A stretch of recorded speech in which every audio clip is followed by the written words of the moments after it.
श्री महाभारत द्रोण पर्व पुष्प 19। दुर्योधन की चाटुकारी बातों से कर्ण गर्व से फूल गया और अभिमान पूर्वक कहने लगा, कुरुराज, आप इतने चिंतित क्यों होते हो? जब तक सूर्यपुत्र जीवित है तब तक आपकी पराजय कदापि नहीं हो सकती। आज अर्जुन को भी इंद्र द्वारा प्रदान की हुई शक्ति से यमलोक पठाऊंगा। कर्ण की यह मिथ्या और गर्व से भरी हुई बातें कृपाचार्य से सहन न हो सकी। वह उसी समय कहने लगे, राधे, संग्राम में अनेक बार तुम्हारी अर्जुन से मुठभेड़ हुई है, किंतु तुमने एक बार भी अर्जुन को परास्त नहीं किया।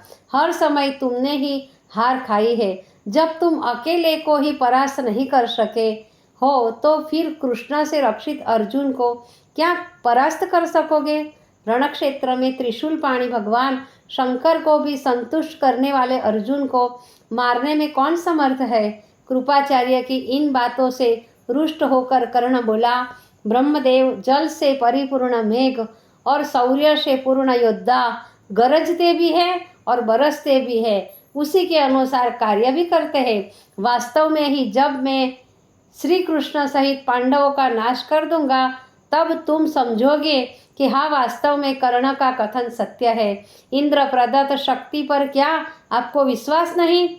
उसी के द्वारा अर्जुन को समाप्त कर बाकी पांडवों को अपने तीक्ष्ण बाणों से मार गिराऊंगा। आप बिना सोचे समझे हमारे सामने शत्रु के उत्कर्ष का वर्णन कर रहे हैं। इस बार तो हम तुम्हें क्षमा करते हैं। यदि भविष्य में फिर कभी तुमने ऐसी बात की तो तलवार से तुम्हारी जीभ काट लेंगे। सुत पुत्र से अपने मामा का अपमान होता देख अश्वत्थामा को बड़ा क्रोध आया और वह सचमुच ही तलवार लेकर कर्ण पर झपटे, लेकिन दुर्योधन और कृपाचार्य ने उन्हें रोक लिया।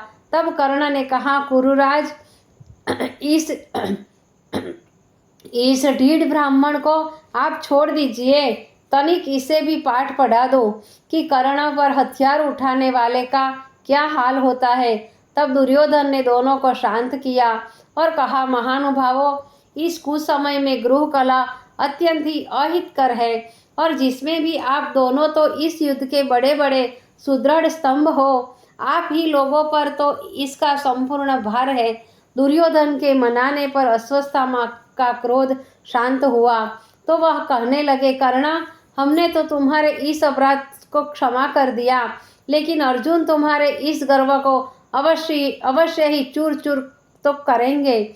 तत्पश्चात पांडव और पांचाल भी कर्ण को बुरा भला कहते हुए उसके ऊपर टूट पड़े और बाणों की भयंकर वर्षा की। तब कर्ण ने क्रोधित होकर अपने सहायकों से उनका मार्ग रोक लिया। उसके शत्रुओं द्वारा चलाए गए बाण जाल को अपने बाणों से छिन्न भिन्न कर दिया।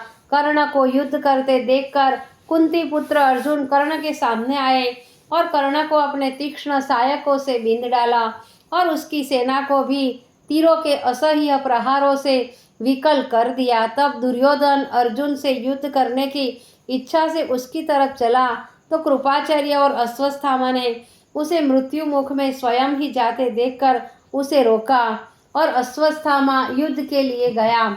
अश्वत्थामा ने कैकेयी और पांचाल राजाओं को चुनौती दी। तब धृष्टद्युम्न ने उसकी चुनौती स्वीकार उसका उत्तर तीक्ष्ण बाणों से दिया। उस समय अश्वत्थामा और धृष्टद्युम्न में बड़ा रोमांचकारी युद्ध हुआ। अश्वत्थामा के प्रबल प्रहारों ने पांचालों के पैर उखाड़ दिए। वह युद्ध से विरत होकर भाग गए।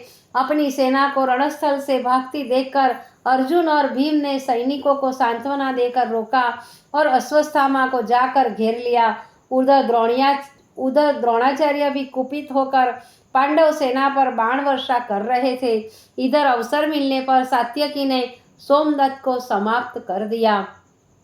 संजय कहने लगे, महाराज, घोर अंधकारमय रजनी में युद्ध होने में बड़ी असुविधा होने लगी। तब सेनानी द्रोण की आज्ञानुसार बची हुई सेना पर रात्रि युद्ध के उपयुक्त एक व्यूह बनाया। आचार्य द्रोण उसके अग्रभाग में थे और शल्य, अश्वत्थामा, कृतवर्मा आदि पीछे थे। दुर्योधन चारों ओर घूमकर उसकी रक्षा पर तैनात हुए। व्यूह बन जाने पर द्रोण ने समस्त पैदल सेना को आज्ञा दी कि वह अपने शस्त्र रख दे और अपने हाथ में जलती हुई मशाल ले ले। थोड़ी ही देर में हजारों मशालें प्रज्वलित हो उठी। प्रत्येक रथ के पास 5 हाथी, 3 घोड़े के पास एक एक मशाल का भी प्रबंध किया। थोड़ी सी देर में ही सारा युद्ध स्थल मशालों से लाल प्रकाश से भर गया। इसी प्रकार पांडवों ने भी अपनी सेना में प्रकाश का प्रबंध किया। उन्होंने 10 हाथी के पास 7 घोड़े और घोड़ों के साथ 2-2 मशालों की योजना रखी। पैदल सैनिक सेना के चारों ओर तथा बीच में मशाल लेकर घूम रहे थे। दोनों सेनाओं में प्रकाश हो जाने पर समस्त दिशाएं आलोकित हो गई। योद्धाओं को युद्ध करने में सरलता हो गई। उस समय दोनों पक्षों के वीर अपने वीर से युद्ध कर रहे थे। रात्रि के युद्ध में कृतवर्मा आदि ने बड़े साहस से युद्ध किया। सात्यकी ने एक वेगवती शक्ति द्वारा भूरी का प्राणांत कर दिया। भूरी की मृत्यु ने अश्वत्थामा को बड़ा रोष उत्पन्न किया। वह सात्यकी पर टूट पड़ा और बाणों की झड़ी लगा दी। यह देखकर महारथी भीमपुत्र घटोत्कच अश्वत्थामा से भिड़ गया। अश्वत्थामा और घटोत्कच का भयंकर युद्ध होने लगा। इसी प्रकार भीम और दुर्योधन, कर्ण और सहदेव, शल्य और विराट, शतनिक और चित्रसेन आपस में युद्ध कर रहे थे। कभी पांडव पक्ष सबल हो जाता था तो कभी कौरव पक्ष। दूसरी तरफ धृष्टद्युम्न, सात्यकी और अर्जुन गुरु द्रोण के साथ युद्ध कर रहे थे। लेकिन उस समय द्रोण और कर्ण ने ऐसा भयानक युद्ध किया कि पांडव सेना घबरा कर भागने लगी। उस समय इस युद्ध को देखकर धर्मराज भी विचलित हो गए।